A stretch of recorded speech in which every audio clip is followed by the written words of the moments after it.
अस्सलामुअलैकुम। अऊज़ु बिल्लाहि मिनश्शैतानिर्रजीम। बिस्मिल्लाहिर्रहमानिर्रहीम। रब्बिश्रह ली सदरी व यस्सिर ली अमरी वहलुल उक़दतम मिन लिसानी यफ़क़हू क़ौली। तो उम्मीद और दुआ करता हूँ आप लोग खैर आफियत से होंगे। अच्छा भाई, तो बेटा हमारा डिस्कशन चल रहा था टैक्स ईयर का। टैक्स ईयर्स का डिस्कशन हमारा चल रहा था और मैं थोड़ा सा ज़रा रिकैप कर दूं। जज़ाकल्लाह। बेटा उसको ज़रा बोलो माइक। टैक्स ईयर्स का हमारा डिस्कशन चल रहा था और हमने देखा था कि टैक्स ईयर्स का तयन करना बहुत ज़रूरी है। टैक्स ईयर का तयन करना बहुत ज़रूरी है क्योंकि उसी पीरियड के रेफरेंस से, उसी टाइम फ्रेम के रेफरेंस से हम अपनी टैक्सेबल इनकम को कैलकुलेट करेंगे, हम अपनी टैक्स लायबिलिटी को कंप्यूट करेंगे। इसीलिए टैक्स ईयर का असर्टन करना ज़रूरी। अच्छा, फिर मैंने आपको टैक्स ईयर को नाम देने का तरीका सिखाया था। मैंने बताया 3 तरह के टैक्स ईयर्स होते हैं, normal tax year, special tax year, transitional tax year.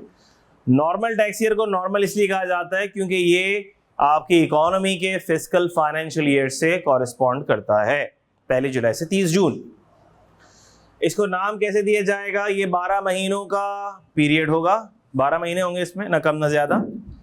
और इसका नाम दिया जाएगा with reference to the calendar year in which the normal tax year end falls. याद आती है वहां पे? फिर हमने देखा special tax year. Special tax year वो टैक्स ईयर है जो 30 जून के अलावा कहीं भी खत्म होगा ये भी 12 महीने का होगा, ये भी 12 महीने का, 30 जून के अलावा कहीं भी खत्म हो सकता है। 30 सितंबर को हो सकता है, 31 दिसंबर को हो सकता है, कहीं भी हो सकता है। इसे हम कहेंगे स्पेशल टैक्स ईयर, 12 महीनों का साल होगा।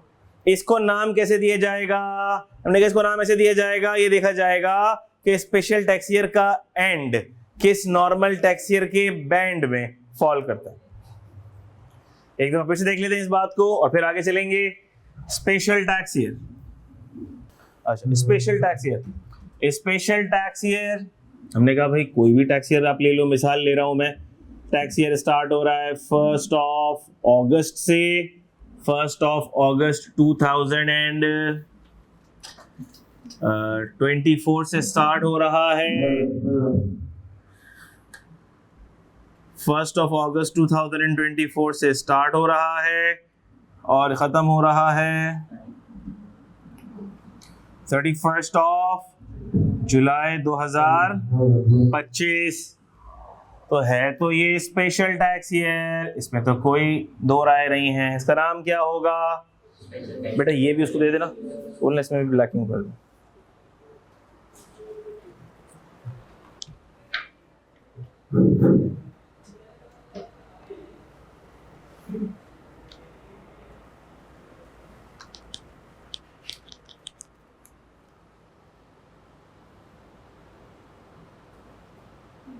अच्छा भाई, हेलो, कुछ बेहतर है।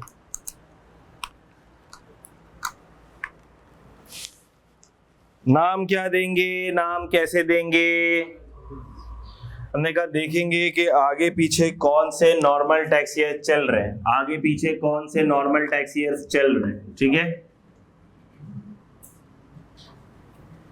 आगे पीछे कौन से नॉर्मल टैक्स ईयर चल रहे हैं। तो हमने कहा सर इससे पीछे कहीं जून होगा, यहाँ पे कहीं, ऐसा ही है। और वो जून किसी नॉर्मल टैक्स ईयर का इख्तिताम होगा, ऐसा ही है। और वो होगा 30 जून, जो कि शुरू हुआ होगा 1 जुलाई 23 से, जिसको हम कहेंगे नॉर्मल टैक्स ईयर 2024। और इसके बाद भी कोई नॉर्मल टैक्स ईयर शुरू होगा, क्या ख्याल है? इसके बाद भी कोई नॉर्मल टैक्स ईयर शुरू होगा जो कहीं यहाँ पे खत्म हुआ होगा, इधर, ऐसा ही है। ये है 30 जून 2025। उसके बाद एक और नॉर्मल टैक्स ईयर शुरू हो जाएगा, ऐसा ही है।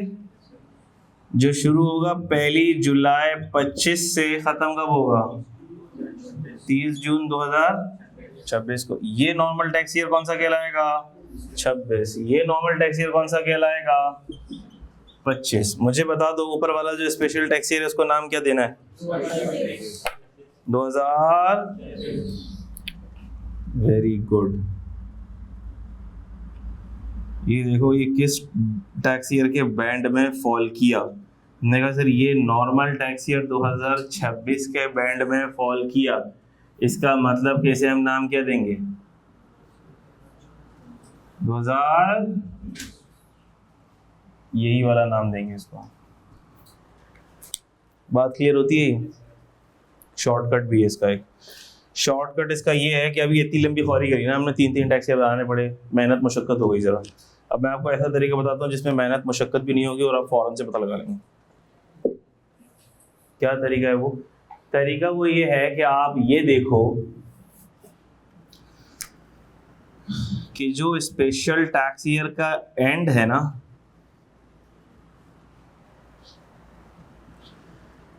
वो किस मंथ में फॉल करता है? वो किस मंथ में फॉल करता है? अगर वो फॉल करे जुलाई से दिसंबर में, तो हमने कहा फिर इसका टैक्स ईयर होगा कैलेंडर ईयर +1। अगर ये फॉल करे जैन टू जून में, तो जो कैलेंडर ईयर होगा वही टैक्स ईयर होगा। शॉर्टकट हो गया। अब इसको अप्लाई करते हैं, इसी के ऊपर अप्लाई करते हैं। इसका जो एंड है टैक्स ईयर एंड कौन से महीने में फॉल कर रहा था? जुलाई के महीने में। और जुलाई के महीने में कैलेंडर ईयर कौन सा चल रहा था? कैलेंडर ईयर 2025 चल रहा था। जुलाई के महीने में स्पेशल टैक्स ईयर एंड हो रहा था, तो हमने कहा टैक्स ईयर निकालना है। कैसे निकालेंगे? कैलेंडर ईयर +1, 25 में ऐड करो, 26 हो गया। और अब आप कोई भी उठा लो और इस प्रिंसिपल पर अप्लाई कर दो। मिसाल के तौर पर मैं आपको कहूँ टैक्स ईयर एंड हुआ है 31 मार्च 2028, स्पेशल टैक्स ईयर एंड हुआ है, तो स्पेशल टैक्स ईयर का नाम क्या होगा? 2028। स्पेशल टैक्स ईयर एंड हुआ है 30 सितंबर 2030। आप बताओ 2000 टैक्स ईयर 2031। सिंपल समझ आ गया सबको? जबरदस्त हो गया। अच्छा, अब इस बात पर आ जाओ कि इतना एहतमाम के साथ हम इसको ये नाम दे क्यों रहे? इतना एहतमाम के साथ हम इसको नाम दे क्यों रहे? इतनी टेंशन हम इस नाम देने की ले क्यों रहे? इसलिए ले रहे हैं कि टैक्स ईयर का जो नाम होगा उससे हमें ये पता चलेगा कि इस पर कौन सा वाला फाइनेंस एक्ट एप्लीकेबल है। बात समझ आती है? फिर से रिपीट कर रहा हूं, टैक्स ईयर के नाम से हमें पता चलेगा कि इसके ऊपर कौन सा वाला फाइनेंस एक्ट एप्लीकेबल है। मिसाल लेता हूं मैं, ये नॉर्मल टैक्स ईयर 2024 है। इस पर जो फाइनेंस एक्ट एप्लीकेबल होगा वो यहां कहीं अप्रूव हुआ होगा और वो फाइनेंस एक्ट 2023 कहलाएगा। ऐसा ही है? मैंने कहा था जो फाइनेंस एक्ट होता है फिर वो आने वाले अगले साल के ऊपर एप्लीकेबल होता है। तो फाइनेंस एक्ट 23 है तो अप्लाई किस पर हो रहा होगा? वो 26 पर। इधर कहीं एक और फाइनेंस एक्ट आया होगा, फाइनेंस एक्ट 2024, जो अभी आपके साथ सिलसिला हो रहा है। तो ये जो फाइनेंस एक्ट 2024 है ये अप्लाई किस पर हो रहा होगा? 2025 पे। अब देखो जरा स्पेशल टैक्स ईयर 2026। अब स्पेशल टैक्स ईयर 2026 है। अब आप परेशान हैं, सॉरी ये स्पेशल टैक्स ईयर है। स्पेशल टैक्स ईयर है, शुरू हो रहा है 1 अगस्त 24 से, शुरू हो रहा है 1 अगस्त, खत्म हो रहा है 31 जुलाई 25 को। अब आप परेशान हैं, इस पर फाइनेंस एक्ट कौन सा लगेगा? आपने पहले इसका नाम तय किया, इसका नाम क्या है? आपने कहा नाम क्या है इसका? Special tax year 2026। तो हमने कहा इस पे रेट्स कौन से वाले अप्लाई होंगे? जो फाइनेंस एक्ट 2025 के अंदर रेट वज़ा किए जाएंगे वो स्पेशल टैक्स ईयर 2026 के ऊपर लागू होंगे। क्या ये बात आपको समझ आती है? अब मैं मिसाल दे दूं, अगर फाइनेंस एक्ट 2025 में, देखो इस पर एप्लीकेबल कौन सा है जरा बताओ, फाइनेंस एक्ट 2025। अगर फाइनेंस एक्ट 2025 ने ये कह दिया कि भाई अब हमारे वाले फाइनेंस एक्ट के हिसाब से कंपनीज हैं, कंपनीज के ऊपर टैक्स रेट लगेगा 40% का, तो हमने कहा कि अब जितनी कंपनियां जिनका टैक्स ईयर, जज़ाकल्लाह बेटा, एक काम कर ले बेटा, इस पे भी भर दे, बहुत शुक्रिया, ब्लैक ब्लैक शब।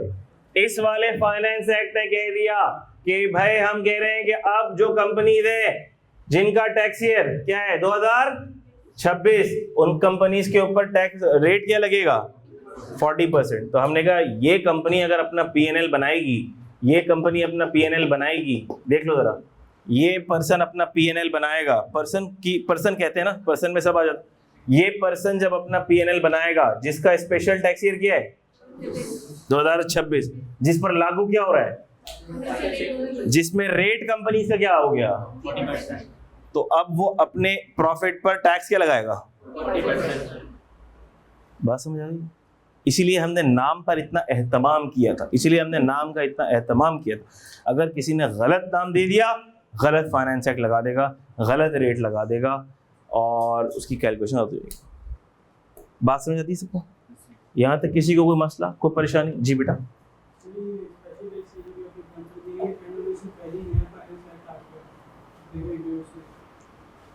एंड होने से पहले हाँ, तो यहाँ पर जरा मुझे बता दो मेरी जान, कौन सा फाइनेंस एक्ट आएगा यहाँ आ चुका होगा? यहाँ पे आ चुका होगा। हाँ, कौन सा आ चुका होगा? बोलो ना, बोलो। कौन सा आ चुका होगा? 25। तो मैंने अप्लाई कौन सा किया है? ये तो पूरा आया नहीं है पहले। हाँ, मैंने इसीलिए आपको बताया कि आपने ये नहीं देखना है। अब मिसाल ले रहा हूँ मैं मिसाल ले रहा हूँ मैं 1 जनवरी 2023 से टैक्स ईयर शुरू हो रहा है, 31 दिसंबर 2023 पे खत्म हो रहा है। आधा किसी साल में, आधा किसी साल में। स्पेशल टैक्स ईयर में तो ये मसला होगा। स्पेशल टैक्स ईयर चूंकि पूरा नॉर्मल से कॉरिस्पॉन्ड नहीं कर रहा, उसमें तो ये मसला होगा, थोड़ा किसी साल में फॉल कर रहा होगा, थोड़ा किसी साल में फॉल कर रहा होगा। लेकिन हमने ये देखना है कि उसके ऊपर फाइनेंस एक्ट कौन सा एप्लीकेबल है, और वो फाइनेंस एक्ट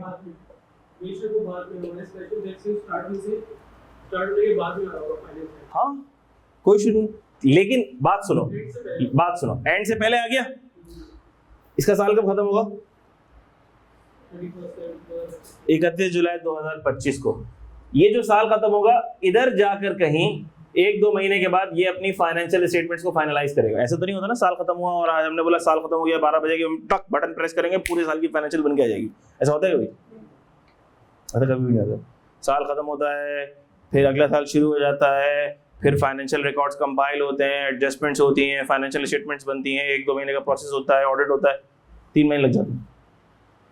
चाहिए जिन कंपनीज का नॉर्मल टैक्स ईयर, जो भी पर्सन की बात करते हैं अभी, कंपनीज का इंडिविजुअल का टैक्स ईयर कब खत्म होता है, रिटर्न कब फाइल होता है, ये सब आगे आएगा। वो कंपनीज जिनका टैक्स ईयर 30 जून पे खत्म होता है, उनको रिटर्न फाइल करना होता है 31 दिसंबर पर। कब करना होता है? इंडिविजुअल जिनका टैक्स ईयर खत्म होता है 30 जून को, उनको रिटर्न फाइल करना होता है 30 सितंबर को। बात समझ आ रही है? ये नहीं उसके बाद वो अपने रिजल्ट्स कंपाइल करेंगे, प्रॉफिट कंपाइल करेंगे, प्रॉफिट के ऊपर टैक्स रेट लगाएंगे। मैंने कहा प्रॉफिट के ऊपर टैक्स रेट कौन सा लगेगा? जज़ाकल्लाह।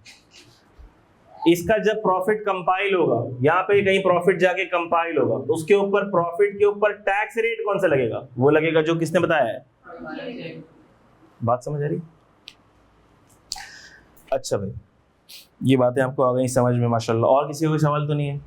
जिंदगी में आगे बढ़ जाए। अच्छा, इसको मैं रब कर दूं, इसको मैं रब कर दूं।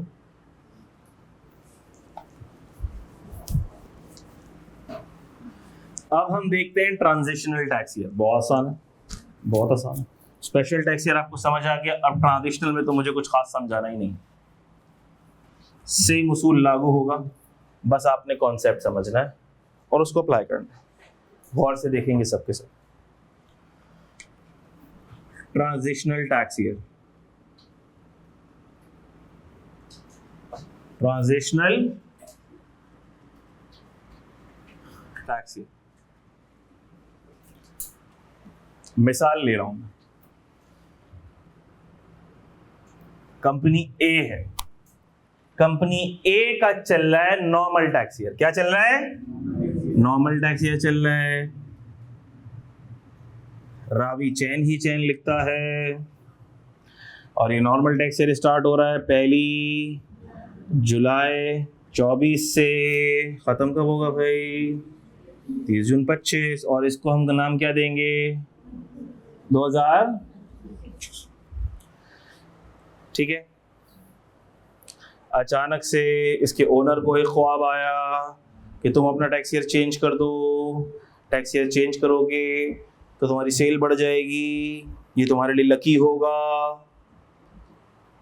या उसको किसी बाबा ने बताया कि अपना टैक्स ईयर चेंज करो, ये 30 जून वाला टैक्स ईयर जो एंड हो रहा है ना, ये तुम्हारे लिए लकी नहीं है, मनहूस है, इसको तुम चेंज करो।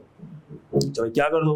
उसने बोला यार आप करो 1 सितंबर से शुरू करो इसको और 31 अगस्त पे खत्म करो। जबरदस्त। तो अगला टैक्स ईयर इसने कहा कि ठीक है भाई मैं चेंज कर देता हूं। और वो शुरू कहां से होगा?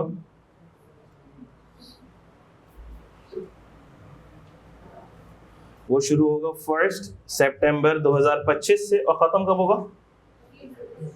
31 अगस्त 2026। जबरदस्त। ये जो है टैक्स ईयर, ये क्या कहलाएगा? ये कहलाएगा स्पेशल टैक्स ईयर और इसको नाम आप देंगे।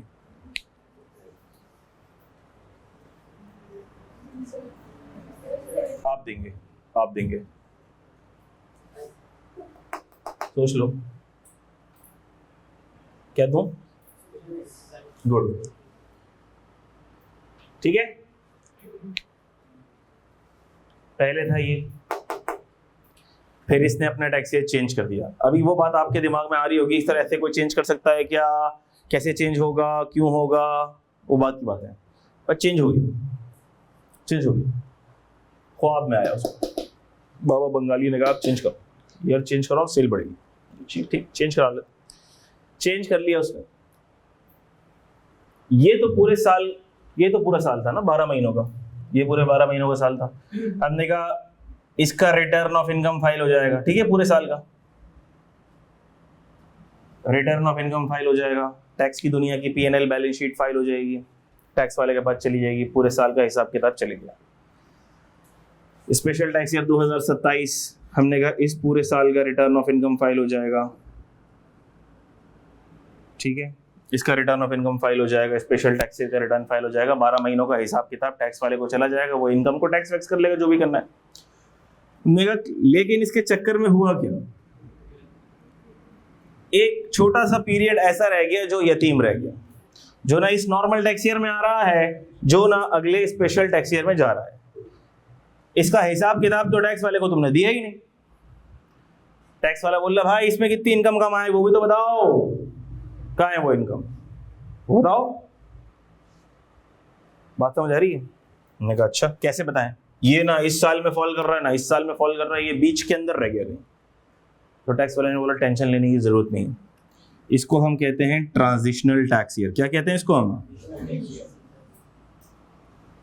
Transitional tax year. ईयर तो इसको प्यार से कहा जाता है, असल में इसको कहना चाहिए ट्रांजिशनल टैक्स पीरियड, क्योंकि ये ईयर नहीं होगा, ये हमेशा 12 महीनों से कम का पीरियड होगा। बात समझ आ रही है?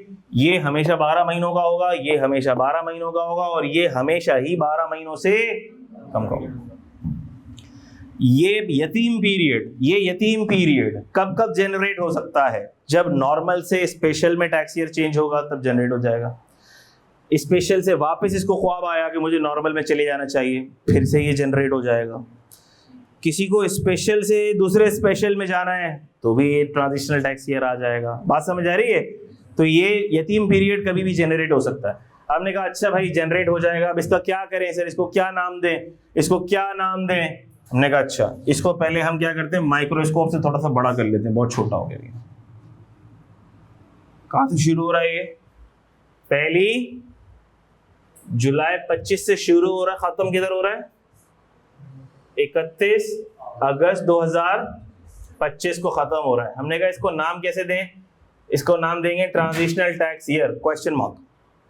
पता नहीं क्या नाम दें। हमने कहा इसको नाम देने का भी वही तरीका है जो भी थोड़ी देर पहले आपने स्पेशल टैक्स ईयर को नाम देने का तरीका सीखा।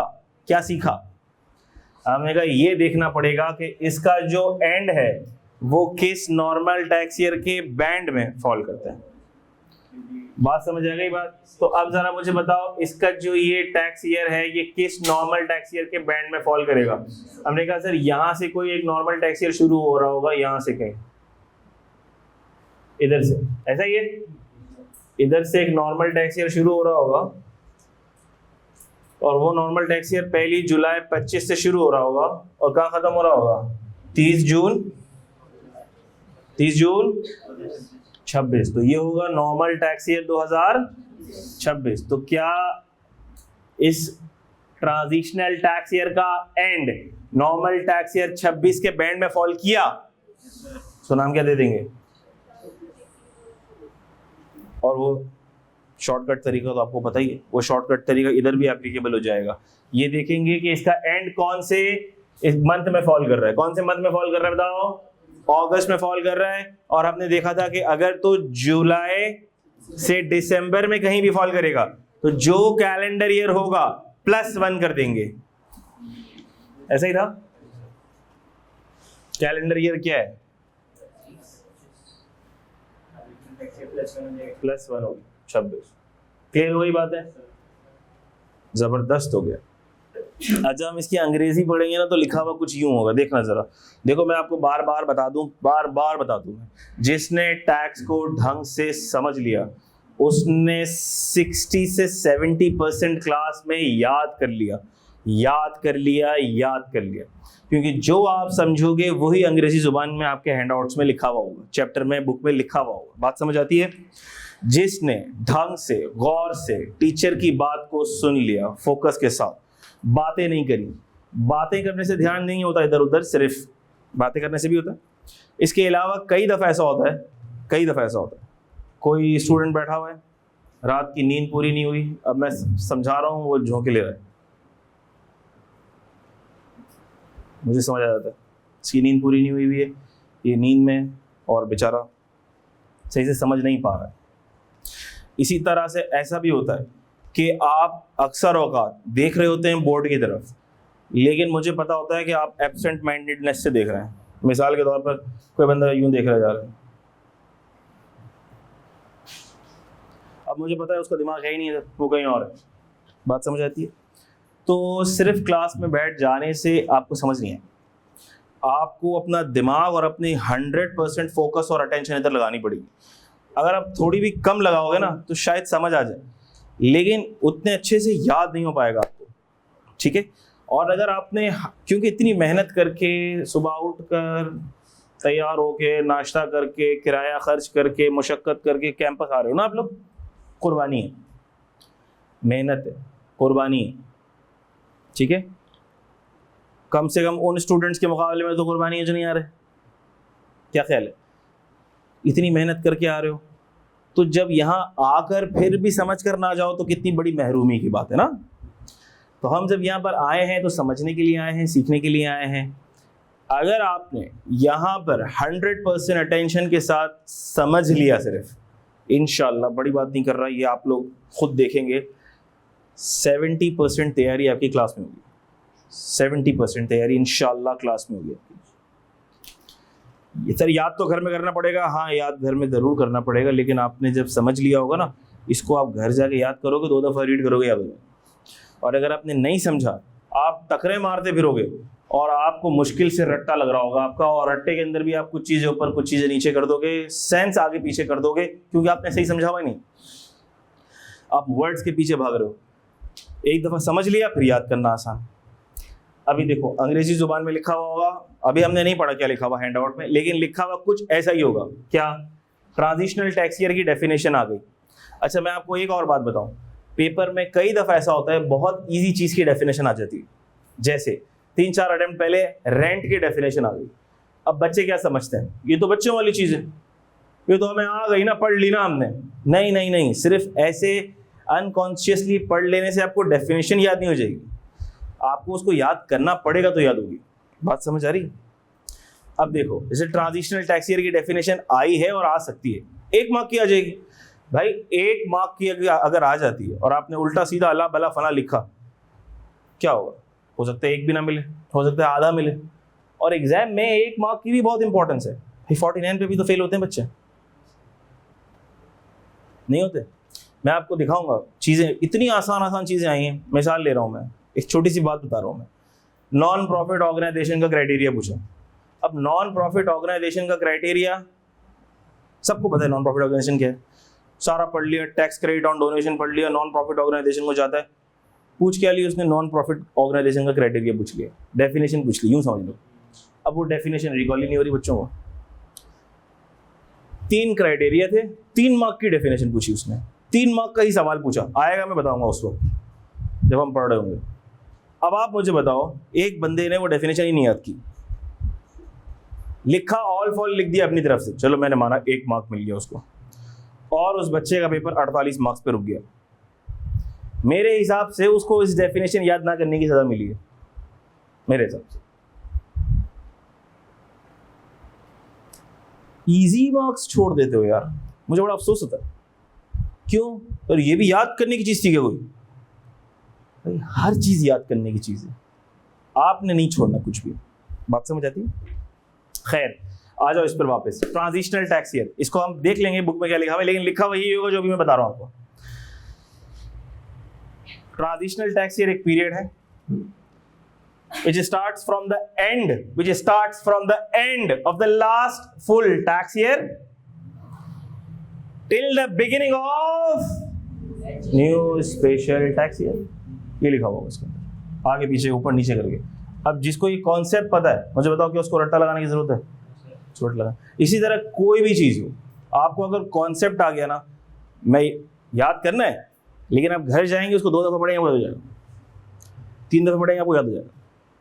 आज पढ़ लेंगे, सबसे जल्दी याद हो जाएगा। और अगर आज के 2 दिन बाद पढ़ेंगे, देर से याद होगा। 1 हफ्ते बाद पढ़ेंगे, और देर से याद होगा।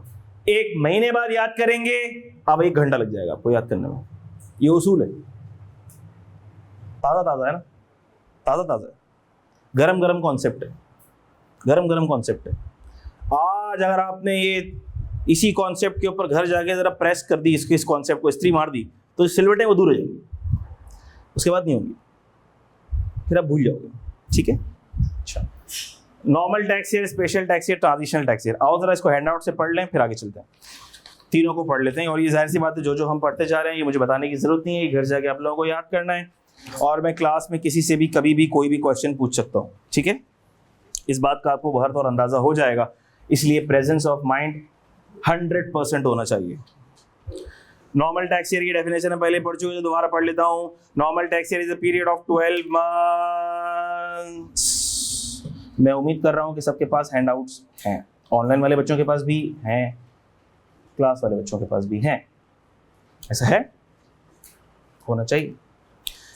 Normal tax year is a period of 12 months ending on 30th day of June, denoted by the calendar year in which the said date falls. ठीक है? For the year ending 30 June 25, the tax year shall be 2025. Special tax year देख लो बेटा। Any income year ending, income year bracket में ऊपर लिख भी लो, 12 months का ही होगा पूरा। Income year ending other than 30th June, जो 30 जून के अलावा कहीं खत्म हो रहा है, is special tax year and is denoted by the calendar year। किस calendar year से denote किया जाएगा? Relevant to the normal tax year, जो normal tax year से relevant होगा, in which the closing date of special tax year falls। ठीक हो गई बात? Special year 1 Jan 2019 to 31 December 2019, this year end falls in the normal tax year 1 July 19 to 30 June 20, and therefore the tax year relevant to the normal tax year 2020 shall be the tax year for this special year as well। अच्छा भाई, important बात आ रही है, जरा गौर से सुनेंगे। The board has authority. तो ये बोर्ड, जब भी नाम आएगा बोर्ड, तो ये मैट्रिक बोर्ड या इंटर बोर्ड की बात नहीं हो रही है, ये बात हो रही है फेडरल बोर्ड ऑफ रेवेन्यू की, FBR की। तो जब कभी भी बोर्ड लिखा हुआ होगा, इसका मतलब है FBR की बात हो रही है। और ये आपको बता चुका हूं कि FBR टैक्स एडमिनिस्ट्रेशन का इदारा है। ठीक है? गवर्नमेंट का ही इदारा है। लेकिन टैक्स एडमिनिस्ट्रेशन का इदारा है, लॉ मेकिंग बॉडी नहीं है। लेकिन इस केस में जरा देखना जरा, लेकिन चूंकि ये एडमिनिस्ट्रेटिव टाइप मैटर है, ये कौन सा मैटर है?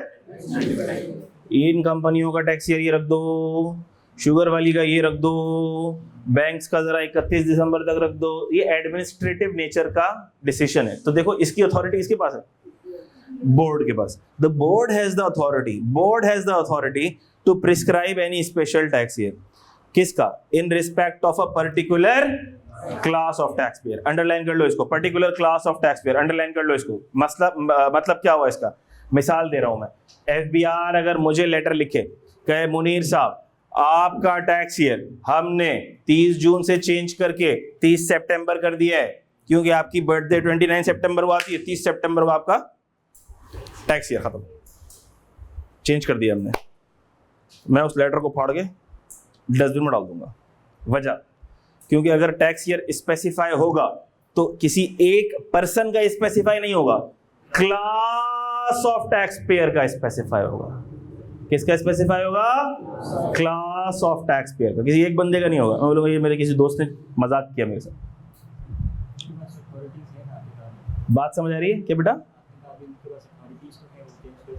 लिखा हुआ है ना लॉ में, क्या लिखा हुआ है? किसका चेंज कर सकते हैं, किसका डिसाइड कर सकते हैं? क्लास ऑफ टैक्स पेयर, किसी एक बंदे का नहीं। सुनो अभी, हाँ किसी एक बंदे को चेंज करवाना वो भी आगे आ रहा है। तो बोर्ड अगर स्पेसिफाई करेगा तो क्लास ऑफ टैक्स पेयर का करेगा। मिसाल के तौर पर अगर केएनएस को लेटर आएगा तो ये लेटर आएगा केएनएस को कि हमने सारे एजुकेशनल इंस्टीट्यूशंस का टैक्स ईयर 30 जून से चेंज करके 30 सितंबर कर दिया है, तो आपका भी अब से 30 सितंबर होगा। तो हम कहेंगे ठीक है। अब केएनएस वाले कहेंगे ठीक है हमारा टैक्स ईयर चेंज हो गया। लेकिन अगर ऐसा कोई लेटर आ जाए एफबीआई की तरफ से कि सिर्फ केएनएस का टैक्स ईयर चेंज हो रहा है, हमने कहा ऐसा कोई सीन पार्ट नहीं होगा, क्योंकि बोर्ड अगर स्पेसिफाई करेगा स्पेशल टैक्स ईयर तो वो फिर पूरे क्लास ऑफ टैक्स पेयर के लिए चेंज करेगा। ठीक है, ये बताने का मकसद था। For example, in respect of certain classes of business following special tax years are specified by the board. Classes of person, companies manufacturing sugar, उनका क्या है भाई? 1 अक्टूबर से 30 सितंबर। ऑल पर्सन्स एक्सपोर्टिंग राइस 1 जनवरी से 31 दिसंबर। ऑल इंश्योरेंस एंड बैंक्स 1 जनवरी से 31 दिसंबर। याद रहेगा आपको बेटा? चेंज इन टैक्स ईयर को छोड़ दो, आगे आ जाओ, इसको पढ़ते हैं। ट्रांजिशनल टैक्स ईयर जो हमने पहले पढ़ लिया है उसको देख लेते हैं। ट्रांजिशनल टैक्स ईयर पढ़ लें इसको। Where the tax year of a person changes, जब किसी पर्सन का टैक्स ईयर चेंज होता है। कब चेंज होता है? As a result of an order by the commissioner. अब कमिश्नर का नाम आया तो जरा सुन लो इसकी भी कहानियां। कमिश्नर कौन है? कमिश्नर एफबीआर के अंदर काम करने वाला एक एम्प्लॉई है। ये मैं कर सकता हूं ना अब तो, क्योंकि जो वर्ड आप लोगों के लिए नया होगा मैं उसको जरूर एक्सप्लेन करूंगा, क्योंकि वो बार बार आएगा।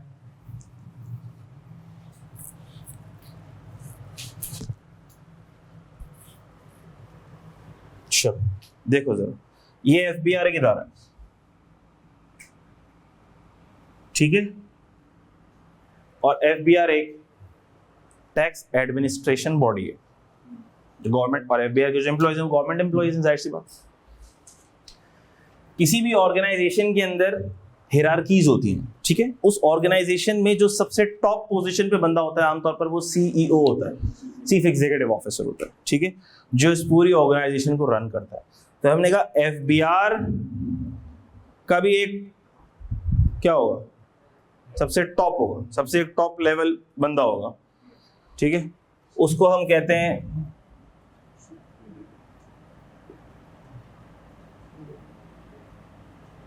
Chairman FBR. एफबीआर का चेयरमैन होगा, बात समझ आ रही है? एफबीआर का चेयरमैन होगा। ये जिस तरह कंपनीज में सीईओ होते हैं, ये चेयरमैन एफबीआर होगा। चेयरमैन, बोर्ड का चेयरमैन, कौन से बोर्ड का chairman? Federal board of revenue का चेयरमैन। सही हुई बात। अब इसके अंडर बहुत सारे लोग आ रहे होंगे, ठीक है। मिसाल ले रहा हूं मैं, चीफ कमिश्नर आ रहा होगा,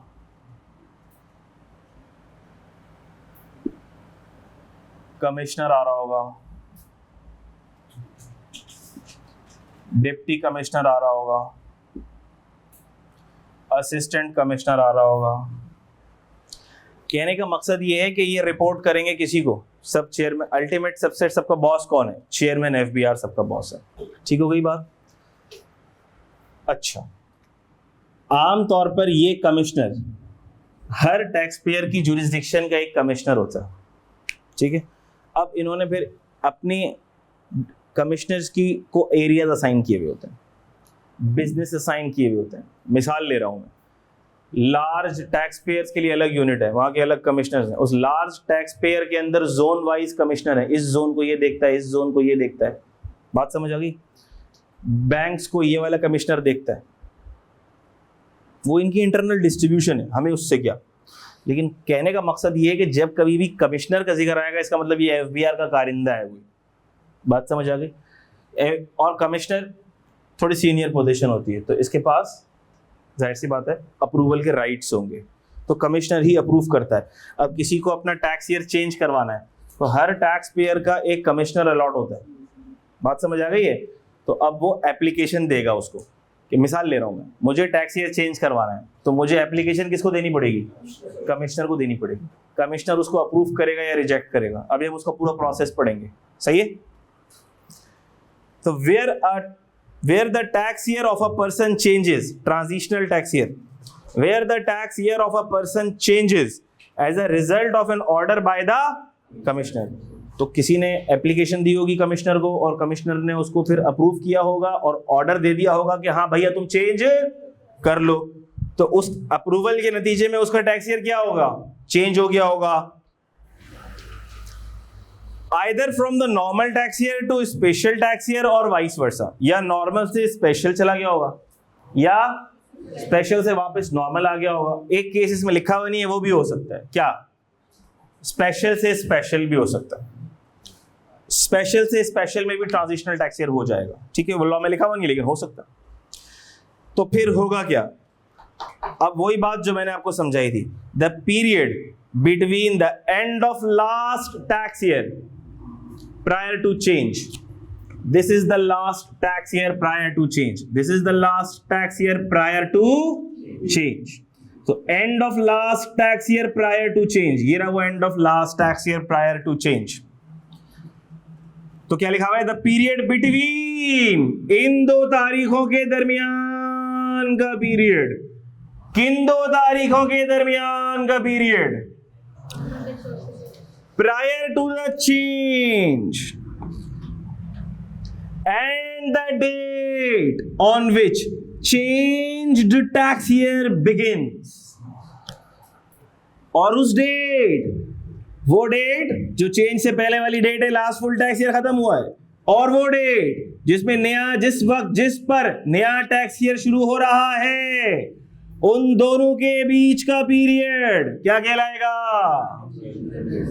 अंग्रेजी समझ में आ गई आपको? जिसको समझ आएगा वो गलती नहीं करेगा, अब वो ठीक लिखेगा। वो उसने ये भी लिख दिया तो भी ठीक है। The period from the end of the last full tax year till the beginning of the new tax year, till the beginning of the change tax year, ये बात ठीक है, लेकिन इसके लिए समझ आना जरूरी है। बात समझ आ रही? और अपनी तरफ से अगर चेंज आप कर रहे हो वर्डिंग, आप कुछ बच्चे कहते हैं सर क्या हम एज इट इज लिखें, रट्टू तोते बन जाएं, बिल्कुल यही लिखना है? नहीं, बिल्कुल यही लिखने की कंडीशन नहीं है। लेकिन क्या माशाल्लाह आप लोग लॉ मेकर्स हैं? क्या आपकी जुबान से निकला हुआ हर हर्फ इतना ज़्यादा रिफाइंड होगा कि वो लॉ बना देने के काबिल है? नहीं, अक्सर औकात तो ऐसा होता है कि वो कचरे के डब्बे में फेंक देने के काबिल होता है।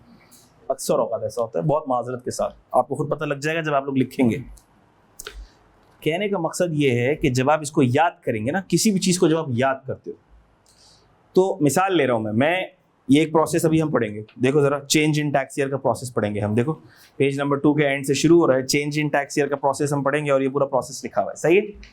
अब मुझे समझ भी आ जाएगा, समझ आ गया बहुत अच्छे से, लेकिन मैं इसको फिर भी याद करूँगा, मैं इसको फिर भी रट्टा लगाने की कोशिश करूँगा, 2, 3, 4 दफ़ा, 5 दफ़ा आंखें बंद करके रिवाइज करूँगा। उसके बाद अब जब मैं लिखूँगा तो मैं कुछ ढंग का लिख पाऊँगा। शायद मैं 100% ये ना लिख पाऊँ, लेकिन अब जो मैं लिखूंगा वो बहुत रिफाइंड लिख पाऊंगा, जिसके अंदर मैं लीगल टर्मिनोलॉजीज को यूज कर पाऊंगा, जिसमें मैं की टर्मिनोलॉजीज को यूज कर पाऊंगा, जिसमें मैं सेंटेंस की सैंक्टिटी को बरकरार रख पाऊंगा। वरना अगर मैंने खुद अपनी जुबान में ऐसे लिखना शुरू कर दिया तो वो फिर टैक्स का पेपर नहीं रहेगा। टैक्स के पेपर में इंपॉर्टेंस और सिग्निफिकेंस है ही लीगल कॉन्सेप्ट्स की, लीगल टर्म्स की। क्या ये बात आपको समझ आ रही है? तो आपको याद करना है, कोशिश करनी है, कॉन्शियसली आपको याद करना है। याद करो, फिर जब याद करके आप लिखोगे तो वो एज इट इज नहीं होगा, लेकिन वो जो भी होगा वो ठीक होगा, उम्मीद है मुझे इंशाल्लाह। क्या बात समझ आती है आपको? तो ये सबको यहाँ समझ आ गया ट्रांजिशनल टैक्स ईयर। अच्छा भाई, period between end of last tax year prior to change and the date on which the change tax year commences shall be treated as transitional tax year. Example, the normal tax year of ABC Limited was the period from 1st July to 30 June 18। ये normal tax year था। On an application by ABC Limited ने application दी और commissioner ने उसको approve कर दिया। क्या कि ठीक है भाई, आप स्पेशल टैक्स ईयर अपना लो। Commissioner granted approval to adopt special tax year of 30 September each year. 30 सितंबर अब हर साल 30 पहली अक्टूबर से शुरू होगा और 30 सितंबर को आपका ईयर खत्म होगा। द पीरियड फ्रॉम 1 जुलाई से 30 सितंबर जो कि यतीम रह जाएगा will be treated as transitional tax year. अब ABCDE ये मैं आपसे पूछूंगा, जिससे पूछूंगा वही जवाब देगा, और कोरस में मुझे कोई जवाब नहीं चाहिए, ठीक है? तो सब लोग अटेंटिव रहेंगे। Determine the tax year in respect of each accounting periods mentioned. चलो, पहले वाले का जवाब आप दे दो मुझे, आप दोगे, ठीक है? पहले वाले का जवाब आप दोगे। टैक्स ईयर शुरू हो रहा है 1 सितंबर 2017 से, खत्म हो रहा है 31 अगस्त 2018 को। सब खामोश रहेंगे। जी बेटा।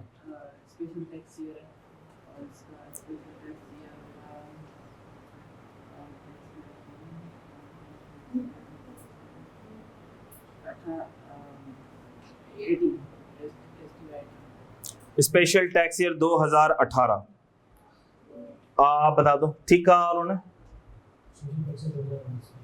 Special tax year 2019। तो तुमने ये तो ठीक कहा कि ये स्पेशल टैक्स ईयर है, लेकिन ये स्पेशल टैक्स ईयर 2019 है, 18 नहीं है। वजह उसकी क्या है? देखो, अगस्त में एंड हो रहा है। मैंने आपको कहा था जब स्पेशल टैक्स ईयर का सीन हो तो देख लेना कौन सा महीना चल रहा है। महीना कौन सा चल रहा है? अगस्त चल रहा है। अगस्त चल रहा है। कैलेंडर ईयर क्या है? 18। तो क्या करना है? +1 करना है। तो स्पेशल टैक्स ईयर क्या हो गया? ठीक हो गई बात? सबको समझ आ गया? बातें क्यों शुरू हो गई? बी का जवाब मुझे आप दोगे। पहली जैन 2018 से 31 दिसंबर 2018। Special tax year 2019। Very good. C, तीसरे वाले का जवाब मुझे आप दोगे। अच्छा भाई, मैं पढ़ भी लेता हूँ। 1 अप्रैल 2018 से शुरू हो रहा है और 31 मार्च 2019 को खत्म हो रहा है। तो आपने क्या कहा? अच्छा, वैसे मैं नाम भी पूछता हूँ, मैं नाम पूछना भूल गया। आपका नाम क्या था? यासिर। आपका क्या था नाम? नजीब। अजान। नाम सिर्फ मैं मर्द हजरात की पूछता हूँ, ठीक है? अच्छा, डी और ई ये फीमेल सेक्शन से पूछूंगा मैं, आपने सिर्फ जवाब देना है। 1 मई 2018 से 30 अप्रैल 2019। ये मुझे आप बता दें बेटा लास्ट में।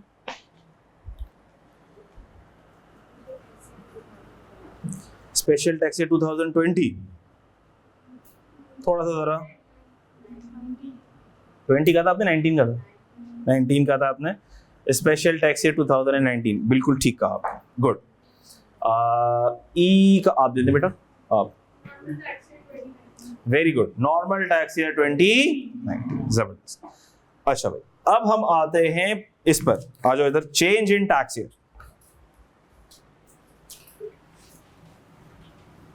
अब जो जो चीजें हम पढ़ते जा रहे हैं घर जाके आपने याद करना है। मुझसे कोई पूछे ना कि सर ये याद करना था क्या,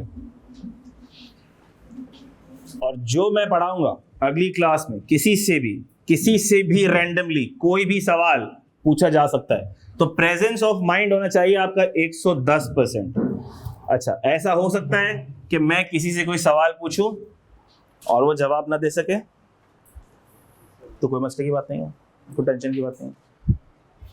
दोबारा भी ऐसा हो सकता है तो कोई मसले की बात नहीं है, लेकिन फिर तिबारा भी ऐसा हो सकता है, अब थोड़ी मसले की बात है। और चौथी बार भी ऐसा हो सकता है, अब थोड़ी सी जलालत की बात है। पांचवी दफा भी ऐसा हो सकता है, फिर जो है ना थोड़ी सी जलालत हो भी सकती है, ठीक है। अच्छा, ऐसा भी हो सकता है कि कभी किसी को मैंने डांट दिया, मैंने कह दिया कि भाई आप हरदम गलत जवाब दे रहे हैं बेटा, आपका फोकस नहीं है, आपकी अटेंशन नहीं है। किसी को मैंने लेट आने पर थोड़ा सा जलील कर दिया, किसी ने गलत किया मैंने उसको जलील कर दिया, ठीक है।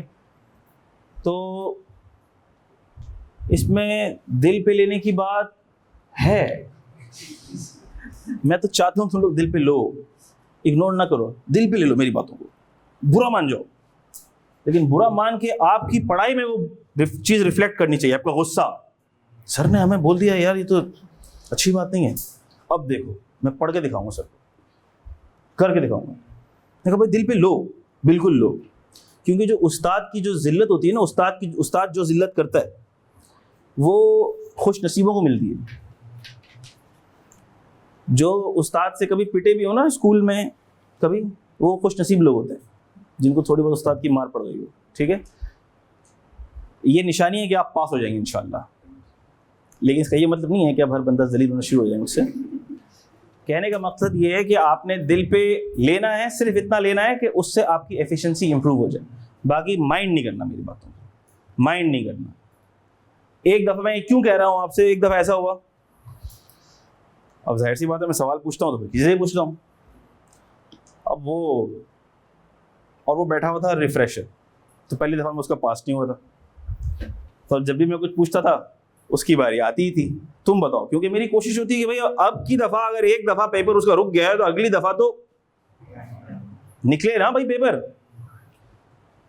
तो अब उसने देखा ये तो सर जब भी पूछते हैं मैं तो टारगेट पे हूँ, सर के निशाने पे हूँ, क्लास में नहीं आया, एक दिन 2 दिन हुए क्लास में नज़र नहीं आया, अगले फिर नज़र शॉर्ट हो गया ना, मंजर आम से गायब हो गया।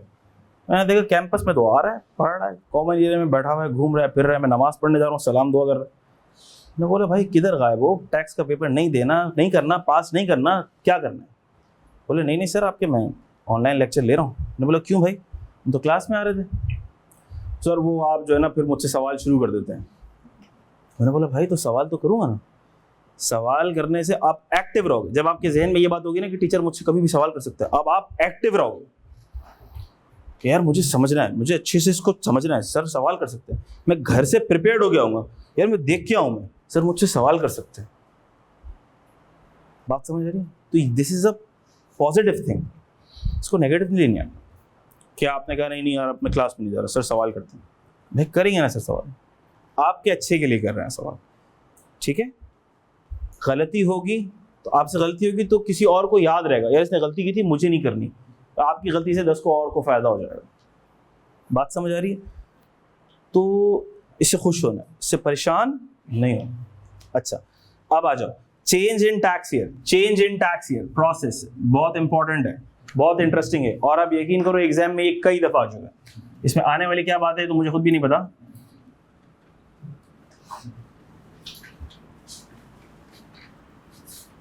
लेकिन ये हर 3 अटेम्प्ट के बाद एग्जामिनर को ख्याल आता है मैंने ये दिया नहीं है बहुत टाइम से, फिर देता है। कभी 2 मार्क का आता है, कभी 3 मार्क का आता है, कभी 4 मार्क्स का आता है, लेकिन ये बड़ा फ्रीक्वेंटली आता है और बहुत आसान है। ये उन कुछ सवालों में से जो बच्चों को पास करने के लिए बनाए जाते हैं, ठीक है। जाहिर सी बात है आपको याद भी होना चाहिए और समझ भी आना चाहिए। चेंज इन टैक्स ईयर, पहले मैं इसका प्रोसेस आपको समझा देता हूँ, फिर हम इसकी अंग्रेजी भी पढ़ लेंगे, क्योंकि अगर आपको समझ आ गया तो अंग्रेजी तो आप माशाल्लाह चैंपियन लोग हैं। शब तो हमने कहा सर क्या ऐसा हो सकता है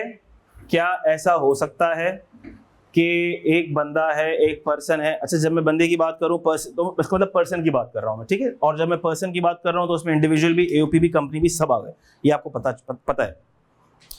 अच्छा कोई ऐसा बच्चा है जिसने पिछले वाले लेक्चर्स अभी किसी के पेंडिंग में हो? कितने पेंडिंग में बेटा? तो कंप्लीट कर लें बेटा, कोशिश कर लें कंप्लीट हो जाए।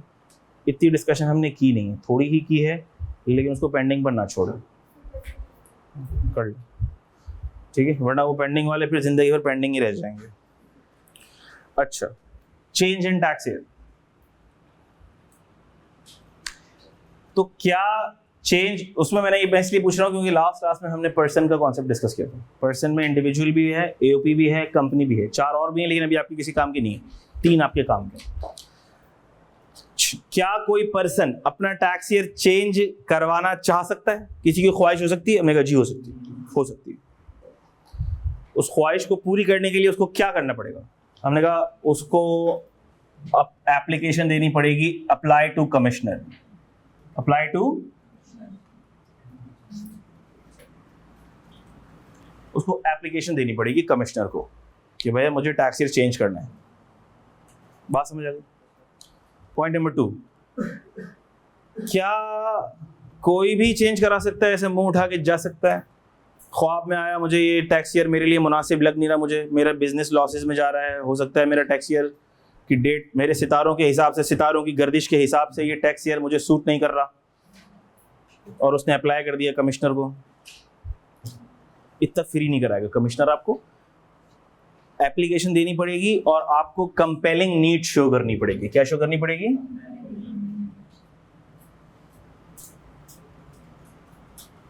कंपेलिंग नीड, अशद जरूरत, कोई लॉजिकल रीजन शो करना पड़ेगा। ठीक हो गई बात? अच्छा भाई, आपने कंपेलिंग नीड शो कर दी, कमिश्नर आपकी एप्लीकेशन को क्या भी कर सकता है? अप्रूव भी कर सकता है और क्या भी कर सकता है? रिजेक्ट भी कर सकता है। बहुत आसान बात है।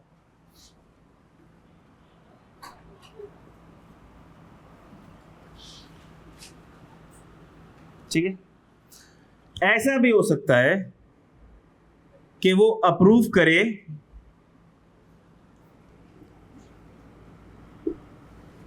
कंडीशंस के साथ,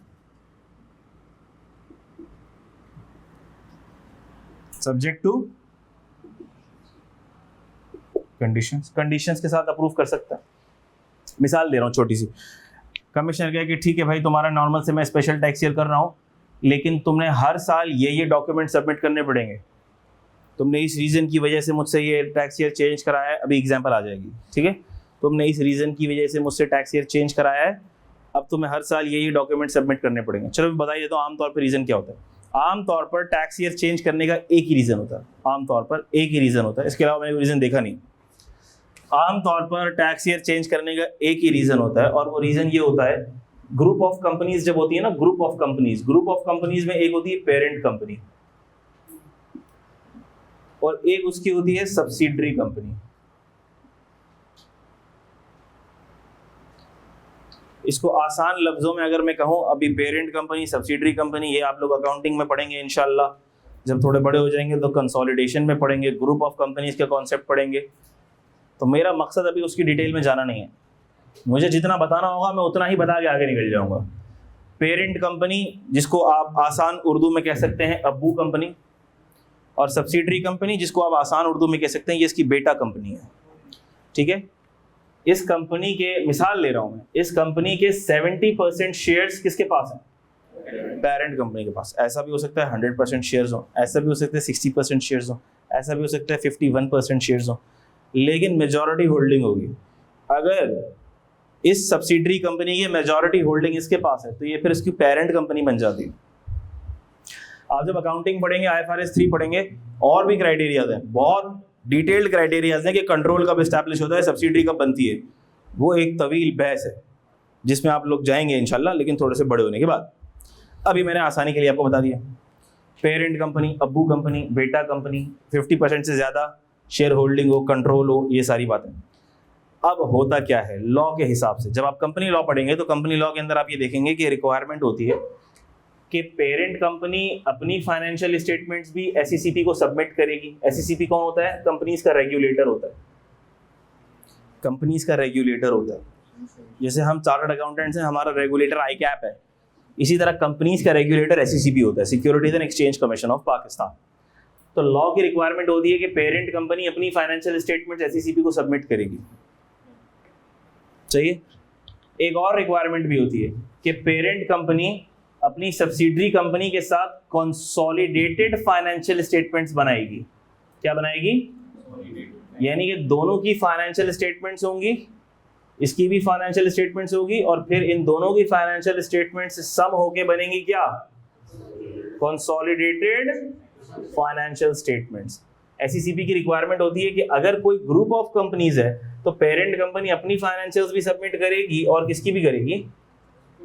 कंसोलिडेटेड फाइनेंशियल स्टेटमेंट्स भी सबमिट करेगी। तो क्या ऐसा हो सकता है कि पेरेंट कंपनी का टैक्स ईयर डिफरेंट हो? मिसाल के तौर पर टैक्स ईयर इसका नॉर्मल चल रहा हो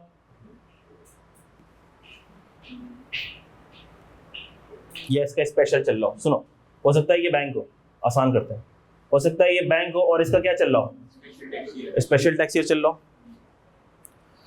और हो सकता है बैंक की कोई सब्सिडरी हो जो कि बैंक ना हो और उसका टैक्स ईयर क्या चल रहा होगा? नॉर्मल टैक्स ईयर चल रहा होगा। अब एक का टैक्स ईयर चल रहा है 1 जनवरी से 31 दिसंबर, इसका टैक्स ईयर क्या चल रहा है? 1 जनवरी से 31 दिसंबर। और मिसाल के तौर पर इसका टैक्स ईयर चल रहा है 1 जुलाई से 30 जून। तो क्या ख्याल है, इसकी फाइनेंशियल स्टेटमेंट्स 31 दिसंबर तक की बन रही है, इसकी 30 जून तक की बन रही है। दोनों फाइनेंशियल स्टेटमेंट्स को सम करने में, कंसोलिडेट करने में मसले हो सकते हैं? हो सकते हैं, मसले हो सकते हैं। एडजस्टमेंट्स वगैरह पास करना, इंटरिम क्लोजिंग करना, बहुत तमाशे होते हैं। हमने तो देखे हैं प्रोसेसेस देखे हैं। इट्स अ टफ एक्सरसाइज, ठीक है। एरर के चांसेस भी होते हैं और बड़ी इसमें जाहिर सी बात है एहतियात भी करनी होती है, चीज़ों को ज़रा प्रॉपर्ली लेकर चलना होता है। लेकिन ये हर साल की ख्वारी है। इस ख्वारी से बचने के लिए क्या ऐसा हो सकता है कि ये जो कंपनी है सब्सिडरी कंपनी, ये सब्सिडरी कंपनी कमिश्नर के पास जाए और कहे कि भाई मेरे पेरेंट का चूंकि ये स्पेशल है तो तुम मेरा भी नॉर्मल से क्या कर दो? स्पेशल कर दो। या ये पेरेंट कंपनी कमिश्नर के पास जाए और उसको कहे कि मेरी सब्सिडरी का नॉर्मल है तो मेरा भी क्या कर दो? नॉर्मल कर दो।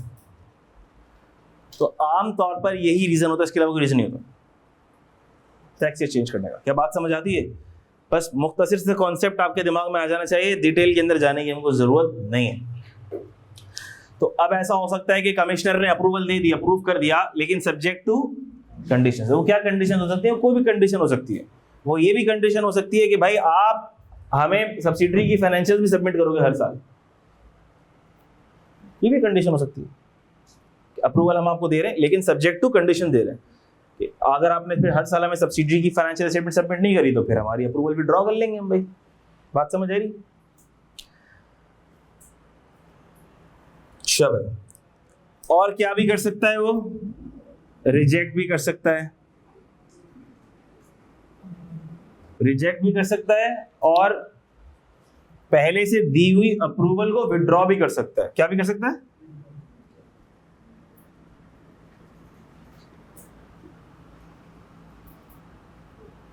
बात ठीक है, अप्रूवल दे दी थी, लेकिन कमिश्नर को पता लगा कि अब जो सब्सिडरी कंपनी जो इसका बेटा कंपनी थी वो अब इसका बेटा नहीं रही। बेटा नहीं रही से क्या मुराद है? इसने ये कंपनी किसी को बेच दी। अब ये ग्रुप ऑफ कंपनीज नहीं रहे, अब ये सब्सिडरी इसकी नहीं रही। कमिश्नर को पता लग गया तो उसने अपनी ही दी हुई अप्रूवल को क्या कर लिया? विड्रॉ कर लिया। ठीक है वही बात। जब भी लॉ में, टैक्स में ऐसी कोई चीज होती है कि कमिश्नर कोई एडवर्स इन्फेरेंस ड्रॉ करता है, कोई एडवर्स डिसीजन लेता है, फिर से सुन लो, जब कभी भी टैक्स लॉ में आप देखो कि कमिश्नर एडवर्स डिसीजन ले रहा है तो कमिश्नर हमेशा सामने वाली पार्टी को देगा अपॉर्चुनिटी ऑफ बीइंग हर्ड। क्या देगा? अपॉर्चुनिटी ऑफ बीइंग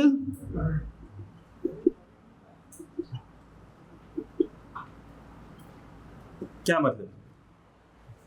वो सामने वाली पार्टी को बोलेगा हमें पता लगा है कि अब ये कंपनी आपकी सब्सिडरी नहीं रही है, हम आपका टैक्स ईयर वापस से नॉर्मल कर रहे हैं। आपको अगर कोई एतराज है तो आप हमसे आकर रुजू कर लें। ठीक है, आप हमें बताएं, आप हमें रीजंस दें कि क्यों हम ये विड्रॉ ना करें। आप आए, मुलाकात करें, चाय पिए हमारे साथ।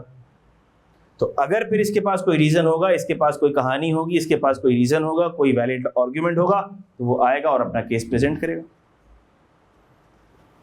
यानी इंसाफ के तकाजों को पूरा किया जा रहा है बेसिकली लॉ के अंदर कि वन साइडेड डिसीजन नहीं होगा। बात समझ आ गई? अच्छा सर, जबरदस्त बात हो गई। ये जो अप्रूवल होगा ये कब से इफेक्टिव होगा? जो न्यू टैक्स ईयर होगा, मिसाल ले रहा हूं मैं, न्यू टैक्स ईयर होगा वो कब से इफेक्टिव होगा? इफेक्टिव फ्रॉम द डेट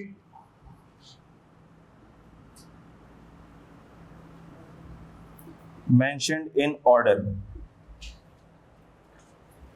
जाहिर सी बात है, अगर अप्रूवल देनी होगी तो कमिश्नर बोलेगा ठीक है भाई, मिसाल ले रहा हूं मैं ऐसी आपको समझाने के लिए ताकि आपको चीजें याद रहें। मिसाल ले रहा हूं मैं, ये नॉर्मल टैक्स ईयर था, ये स्पेशल टैक्स ईयर की अप्रूवल दी हुई है उसने, ठीक है। स्पेशल टैक्स ईयर 1 सितंबर से शुरू होना था, 1 सितंबर 24 से शुरू होना था। कमिश्नर को एप्लीकेशन गई हुई है, कमिश्नर का जवाब आया, कमिश्नर का ऑर्डर आया। कब आया? कमिश्नर का ऑर्डर आया 5 सितंबर को ऑर्डर आया, और उस ऑर्डर में लिखा था कि तुम्हारा स्पेशल टैक्स ईयर कब से इफेक्टिव है? तुम्हारा स्पेशल टैक्स ईयर इफेक्टिव है 1 सितंबर 2024 से। तो अब हमारा स्पेशल टैक्स ईयर कब से शुरू हुआ? जो डेट ऑर्डर में लिखी हुई थी तब से हमारा स्पेशल टैक्स शुरू। ये बात समझ आ गई सबको? जबरदस्त। अगर तो रिजेक्ट हो गया, अगर तो रिजेक्ट हो गया, अगर तो रिजेक्ट हो गया, तो रिजेक्शन के केस में क्या करे सर? आंसू बहाए। क्या करे? आंसू बहाए। क्या सर रिजेक्शन के केस में उसके पास कोई कोर्स ऑफ एक्शन है? कोई कोर्स ऑफ एक्शन है कि ये रिजेक्ट हो गया है, अब क्या कर सकता है वो? हमने कहा देखो, वैसे तो टैक्स की दुनिया में, गौर से सुनना, वैसे तो टैक्स की दुनिया में जस्टिस का कोर्स ऑफ एक्शन है, अपील का एक प्रोसीजर है, ठीक है, और उसके स्टेप्स हैं। उसके क्या हैं? स्टेप्स हैं। अगर मिसाल ले रहा हूं मैं, टैक्स पेयर का और कमिश्नर का किसी बात पे इख्तिलाफ हो गया, कमिश्नर ने बोला तुम टैक्स दो 5 लाख रुपए, टैक्स पेयर बोलता है नहीं मेरा नहीं बनता टैक्स, कमिश्नर ने ऑर्डर मार दिया उसको, दो तुम टैक्स 5 लाख रुपए। अब टैक्स पेयर कमिश्नर के इस डिसीजन से सेटिस्फाइड नहीं है, वो क्या कर सकता है? हमने कहा वो फिर जस्टिस, इंसाफ का रास्ता इख्तियार कर सकता है, इंसाफ का रास्ता इख्तियार कर सकता है, जो आज तक किसी को नहीं मिला पाकिस्तान में। इंसाफ का रास्ता इख्तियार कर सकता है। टैक्स की दुनिया में इंसाफ का रास्ता क्या है सर? टैक्स की दुनिया में इंसाफ का रास्ता क्या है? उसके स्टेप्स हैं। मिसाल ले रहा हूं मैं, अगर कोई भी चीज़ है, कोई भी टैक्स पेयर अगर अग्रीव्ड है, अग्रीव्ड से मुराद उसको लगता है उसके साथ ना इंसाफी हुई है, टैक्स पेयर अगर अग्रीव्ड है तो उसके पास चैनल है, ठीक है, उसके पास जस्टिस का फोरम है, उसके पास एपेलेट फोरम्स हैं। क्या है? एपेलेट फोरम्स हैं, ठीक है। अपील फाइल कर सकता है, वो अपील फाइल कर सकता है। जब वो अपील फाइल करेगा, ठीक है, तो अपील फाइल करेगा तो फिर टैक्स एफबीआर के ही मुख्तलिफ दूसरे डिपार्टमेंट्स हैं, फिर वो दूसरे डिपार्टमेंट में, इंसाफ के डिपार्टमेंट के पास चली जाएगी उसकी एप्लीकेशन, इंसाफ के डिपार्टमेंट्स के पास चली जाएगी। यूँ समझो 2 बिल्डिंगें बनी हुई हैं, एक ये बिट, ऐसे मैं समझाने के लिए बोल रहा हूँ, पता लगे जाके देखना शुरू कर दिया, सर ने बोला था 2 बिल्डिंगें बनी हुई हैं, नजर नहीं आ रही सर, एक ही बिल्डिंग थी। भाई हो सकता है 2 फ्लोर हो यार, हमें क्या पता, 2 रूम्स हो, ठीक है, डिपार्टमेंट्स अलग अलग है, एक साथ ही बैठते हैं सारे के सारे हरामखोर, ठीक है। तो खैर कहने का मकसद ये है कि डिपार्टमेंट अलग है। कमिश्नर ने अगर ऑर्डर किया तो अब आप अपील फाइल करोगे, अपील फाइल करने के लिए अपील किसी और कमिश्नर के पास जाएगी, वो कमिश्नर अपील होगा, ठीक है। अब अपील के प्रोसेस में भी चेंजेस आ गई, वो इस दफ़ा हम पढ़ेंगे इंशाल्लाह। उससे भी आप सेटिस्फाई नहीं हुए, उसने भी आपको बोला नहीं नहीं सही है, तुम्हें इतने पैसे देने पड़ेंगे, फिर आप ट्रिब्यूनल जाते हो। ट्रिब्यूनल एक और दरवाज़ा है, ट्रिब्यूनल के भी डिसीजन से आप सेटिस्फाई नहीं हो, एक और दरवाज़ा होता है ऑल्टरनेट डिस्प्यूट रेजोल्यूशन का, ठीक है। इसके अलावा फिर हाई कोर्ट, अगर तो क्वेश्चन ऑफ लॉ होता है तो आप हाई कोर्ट तक जा सकते हो, ठीक है। और अगर तो हाई कोर्ट में भी क्वेश्चन ऑफ लॉ से आप सेटिस्फाइड नहीं हो तो सुप्रीम कोर्ट तक जा सकते हो। ये पूरा एक फोरम है। तो सर क्या हम इस फोरम को यहाँ यूटिलाइज कर सकते हैं? आंसर इज नो, इधर ये वाले फोरम्स यूटिलाइज नहीं हो सकते, लॉ ने मना कर दिया। आपको इधर इतनी टेंशन लेने की ज़रूरत नहीं है, इतनी ख्वारी करने की ज़रूरत नहीं है, ये यहाँ पे ये वाले फोरम्स आप यूज़ नहीं कर सकते। तो सर क्या कर सकते हैं? हमने कहा आप अगर तो रिजेक्ट हो गया है, इन केस ऑफ रिजेक्शन आप कर सकते हैं रिव्यू एप्लीकेशन फाइल कर सकते हैं। क्या कर सकते हैं? रिव्यू एप्लीकेशन फाइल कर सकते हैं टू बोर्ड टू। अब आप बोलेंगे सर ये क्या बात हो गई, ये कमिश्नर भी तो बोर्ड का ही हिस्सा है, यानी कि एफबीआर का ही कारिंदा है, और रिव्यू एप्लीकेशन भी हम किसको फाइल कर रहे हैं? बोर्ड को फाइल कर रहे हैं। ये क्या बात हो गई? हमने कहा जब भी ऐसा लिखा हुआ हो ना कि आप रिव्यू एप्लीकेशन बोर्ड को फाइल करेंगे, इसका मतलब होता है कि वो रिव्यू एप्लीकेशन आप फाइल करेंगे चेयरमैन एफबीआर को। किसको? यानी कि सबसे टॉप वाले बॉस को। ठीक हो गई बात? और फिर ये जो डिसीजन होगा ना, ये वाला जो डिसीजन होगा ना, ये जो डिसीजन होगा ये होगा final.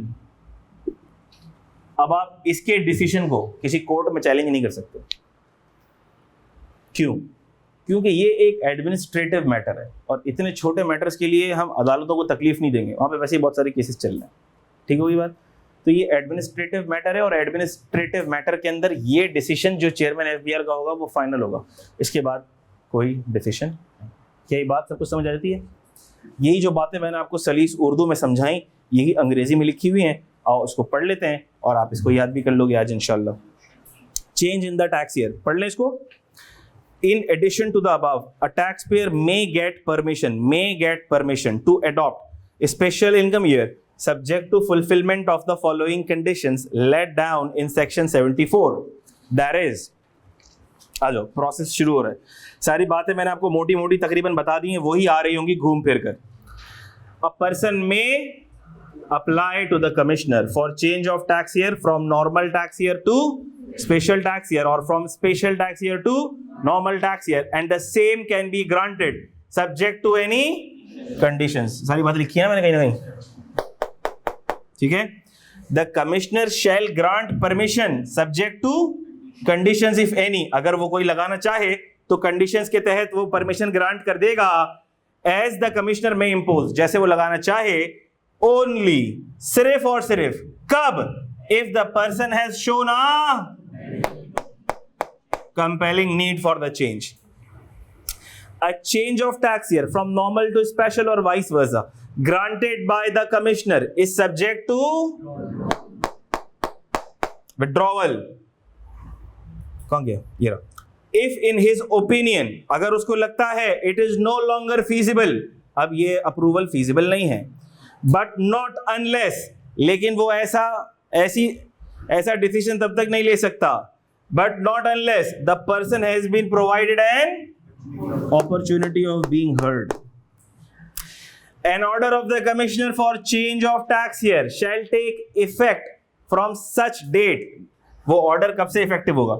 Shall take effect from such date, being the first day of a special tax year or normal tax year. जो भी first day होगा special tax year का या normal tax year का, as the case may be specified in the order. आखिरी, a person dissatisfied with the order may file a review application to the board against the decision of the commissioner at the time of granting permission for a special tax year. या तो permission दे दी, permission देते वक्त उसने reject कर दिया, या पुरानी वाली परमिशन को कमिश्नर ने क्या कर दिया? विथड्रॉ कर दिया। ठीक है, तो वो रिव्यू एप्लीकेशन दे सकता है, and the decision by the board on such application shall be final. जी बेटा, अज्यूम कर रहे हैं कि पूरे जो एजुकेशनल इंस्टीट्यूट्स हैं उनका टैक्स ईयर जो है 1 जनवरी से 31 दिसंबर तक है, अज्यूम कर रहे हैं। तो अगर let's say Kanes is willing to change the tax year, तो वो क्या करेंगे? अपील वगैरह करेंगे और उनका टैक्स ईयर भी लेट्स से चेंज। किसने बोला अपील करेंगे? अभी तो मैंने बोला मेरा बच्चा अपील शपील नहीं हो सकती, बोला तो मैंने। अप्लाई कर सकते, अप्लाई और अपील में फर्क है। हाँ, अप्लाई कर रहे हैं, उनका टैक्स ईयर भी चेंज हो रहा है, बट हमने क्या देखा, क्लास ऑफ टैक्स ईयर मतलब कंपेलिंग। बेटा समझो बात को, एफबीआर खुद से चेंज कर रहा है तो वो पूरी क्लास का चेंज करेगा। एफबीआर खुद से चेंज कर रहा है तो वो किसी पूरी क्लास का टैक्स ईयर स्पेसिफाई करेगा, और अगर एक बंदे के पेट में तकलीफ है तो वो खुद डॉक्टर के पास जाएगा। दोनों में फर्क है ना मेरा बच्चा, क्यों परेशान हो रहे हो इतना? मतलब पूरी क्लास का नहीं चेंज हो रहा है, सारे एजुकेशनल इंस्टीट्यूट्स का लेट्स से 1 जनवरी टू 30 दिसंबर। तो ये खुद कर रहा है, एफबीआर खुद कर रहा है, ये खुद कर रहा है। मैंने क्या बोला, फिर से सुन लो। FBR has the power to specify special tax year for class of taxpayer। FBR के पास जो पावर है वो पूरे क्लास ऑफ टैक्सपेयर का टैक्स ईयर चेंज कर सकता है, पूरी क्लास का, एक का नहीं। और अगर एक को चेंज करवाना है तो वो क्या करेगा?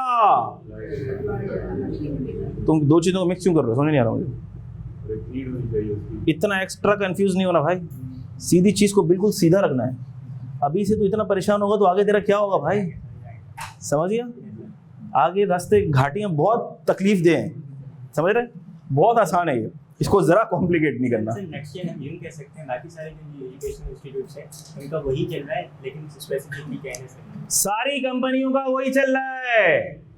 सारी सब्सिडरी, मिसाल ले रहा हूं मैं, ये सब्सिडरी कंपनी मिसाल के तौर पर फूड सेक्टर में, फूड सेक्टर वाली सारी कंपनियों का 30 जून चल रहा है, सिर्फ इसका चेंज होगा भाई, क्योंकि इसने खुद अप्लाई किया। ठीक है जी बेटा।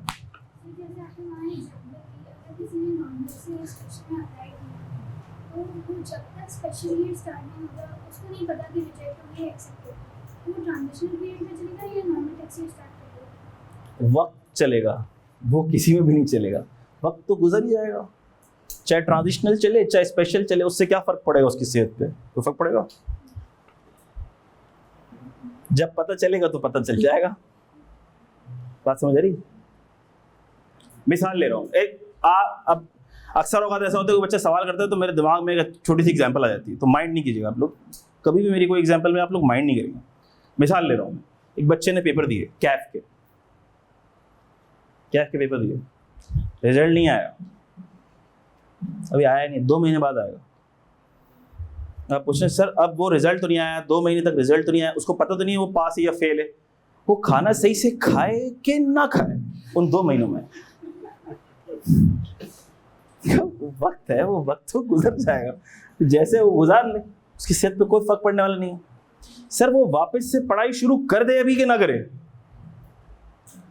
यहां तो फिर सेहत पे फर्क पड़ रहा है, उसको पता है उसने पेपर कैसा दिया है।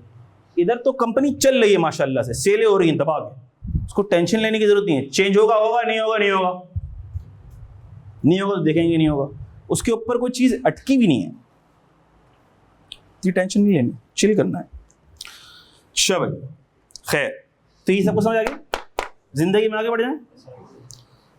अभी हमने बहुत आगे बढ़ना है, बहुत बड़ा आदमी बनना है। अच्छा भाई, क्वेश्चन अभी ये मैंने 2 क्वेश्चन इधर एग्जांपल के लिए लिख दिए हैं, 2 क्वेश्चंस लिख दिए, लेकिन माजी के अंदर इसके ऊपर ज्यादा क्वेश्चंस आए हैं। आपको 4-5 सवाल मिल जाएंगे। अब सारे सवाल लिखने का फायदा क्या है, आप पूछो तो यही गया है ना, तो बस 2 लिख दिए मैंने। पास्ट में क्वेश्चन है, देख लो जरा, याद करके आप लोग रजिस्टर में लिखेंगे। दोनों में से एक सवाल कर लेना आप लोग ये वाला कर लो। कौन सा वाला कर लो भाई? क्वेश्चन नंबर 4A वाला कर लो आप, ठीक है? दोनों सवाल एक ही हैं, दोनों के अंदर चेंज ऑफ टैक्स ईयर ही बताना है। आप लोग 4A करोगे, रजिस्टर में लिखोगे बगैर देखे, याद करके, और अगली क्लास में मैं देखूंगा किसने रजिस्टर में लिखा है अपनी। ठीक हो गई बात? September 2007 ICAP CAF. One of your client is a subsidiary of a foreign company wants to change its accounting year from June 30 to December 31 as the income year of its parent company ends on 31 December. उसकी parent का 31 दिसंबर को change हो रहा है तो वो भी change करवाना चाह रहा है। एडवाइस करो क्लाइंट को about the requirements of income tax ordinance regarding change in tax year from normal to special. लिख लोगे? अगला, inspired Pakistan limited wants to change its accounting year. Accounting year basically देखो होता क्या है, सुन लो। अब कंपनी का अगर कोई अकाउंटिंग ईयर है, मिसाल ले रहा हूं, बैंक्स है, बैंक्स का स्पेशल ईयर क्या है? 1 जनवरी से 21 दिसंबर।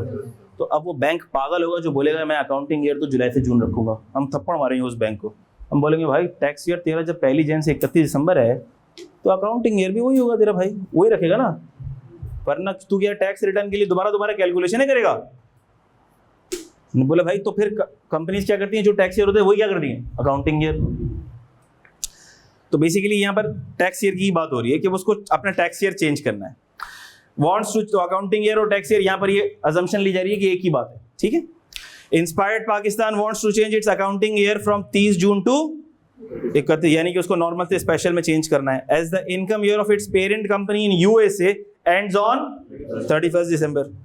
Advise IPL about the requirements of income tax ordinance regarding the change of tax year from normal to special. तो अगर मैं इस सवाल का जवाब लिखूंगा तो सबसे पहले मैं इसको थोड़ा सा क्वेश्चन से लिंक करूंगा। कैसे लिंक करूंगा? मिसाल ले रहा हूं मैं, इसको मैं इस तरह से लिखूंगा, IPL is advised to follow below procedure for change of its normal tax year to special tax year। फिर टक टक टक टक टक टक करके मैं सारे प्रोसीजर लिख दूंगा, लेकिन मैंने पहले जुमले में अपने आंसर को क्वेश्चन से लिंक कर दिया। क्या ये बात समझ आ रही है? कर लेंगे आप लोग? अगली क्लास में मैं रजिस्टर्स में देखूंगा आपके, जिंदगी में आगे बढ़ जाओ। चलो शाबाश। Residential status,